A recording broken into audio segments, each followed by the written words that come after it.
नमस्कार दोस्तों। क्या यह कंपनी आने वाले समय में अच्छा रिटर्न्स दे सकती है? कहीं कंपनी पर कोई बड़ा कर्ज तो नहीं रहा हुआ? क्या कंपनी नुकसान में तो नहीं चल रही? क्या समय के साथ कंपनी में से बड़े इन्वेस्टर बाहर तो नहीं निकल रहे? इन सवालों के जवाबों के लिए हमें कंपनी के पिछले कुछ सालों की रिपोर्ट्स का अवलोकन करना होगा। दोस्तों, आपसे एक अनुरोध रहेगा कि अगले 4 से 5 मिनट इस वीडियो को बैकग्राउंड म्यूजिक के साथ ध्यान से देखें, जिससे आप खुद समझ सकेंगे कि कंपनी में कितनी मात्रा में और कितने समय के लिए होल्ड करना एक बेहतर विकल्प हो सकता है। यह कंपनी की प्रोफाइल है, जिसमें कंपनी की मार्केट कैप वैल्यू और अन्य चीजों को दर्शाया गया है।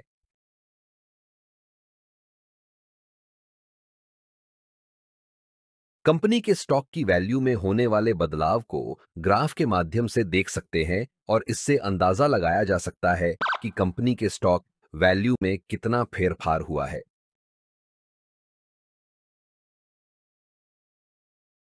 अब यहां पर कंपनी ने पिछले 1 साल में, पिछले 5 सालों में और शुरुआत से अभी तक कितना रिटर्न्स दिया है वह दर्शाया गया है।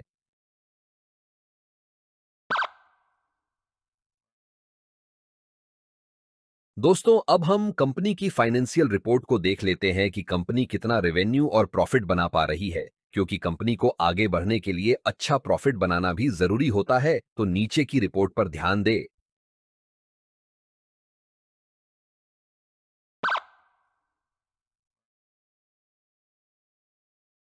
नीचे कंपनी की ईपीएस यानी अर्निंग्स पर शेयर की रिपोर्ट दी गई है, जो कि अगर लगातार बढ़ रही है तो अच्छा माना जाता है, तो इसका अवलोकन करें।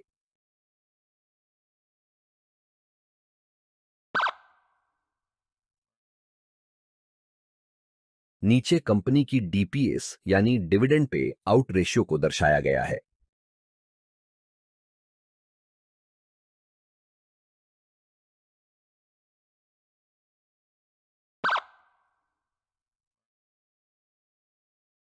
नीचे कंपनी की एसेट्स रिपोर्ट यानी कंपनी की संपत्ति की कीमत में होने वाले बदलाव को दर्शाया गया है, जिससे हम यह समझेंगे कि कंपनी समय के साथ अपनी संपत्ति को बढ़ा रही है या कम कर रही है।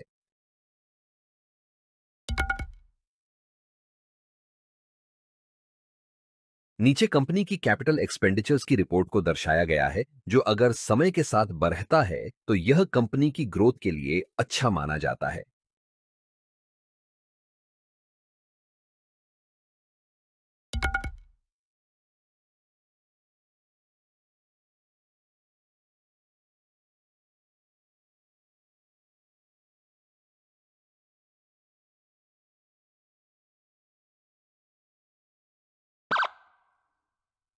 नीचे कंपनी की फ्री कैश फ्लो की रिपोर्ट को दर्शाया गया है। नीचे कंपनी के द्वारा दिए गए पिछले 5 डिविडेंड की रिपोर्ट्स का अवलोकन करें और जाने कि कंपनी डिविडेंड के मामले में कैसी रही हुई है।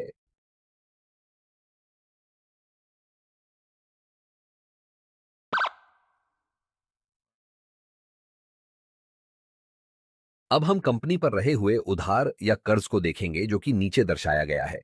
अगर यह समय के साथ कम हो रहा है तो अच्छा माना जा सकता है, पर अगर लगातार बढ़ रहा है तो वह अच्छा संकेत नहीं माना जाता।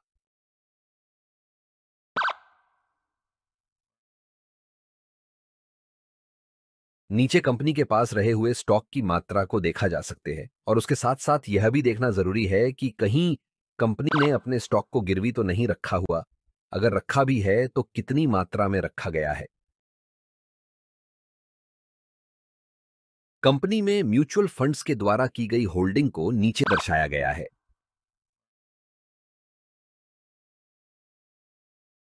कंपनी में अदर डोमेस्टिक इंस्टीट्यूशंस के द्वारा की गई होल्डिंग को नीचे दर्शाया गया है।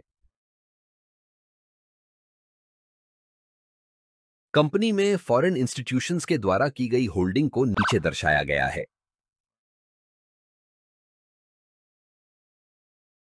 कंपनी में रिटेल और अन्य के द्वारा की गई होल्डिंग को नीचे दर्शाया गया है। पिछली रिपोर्ट्स के अनुसार कंपनी में बड़े इन्वेस्टर्स कितनी मात्रा में रहे हुए हैं, उसके हिसाब से यहां हम रेटिंग देंगे।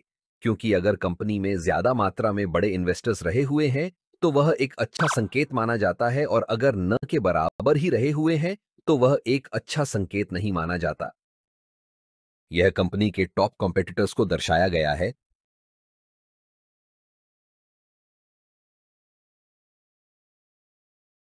कंपनी में कुछ पॉपुलर प्लेटफॉर्म के द्वारा बताए गए रिस्क को नीचे दर्शाया गया है।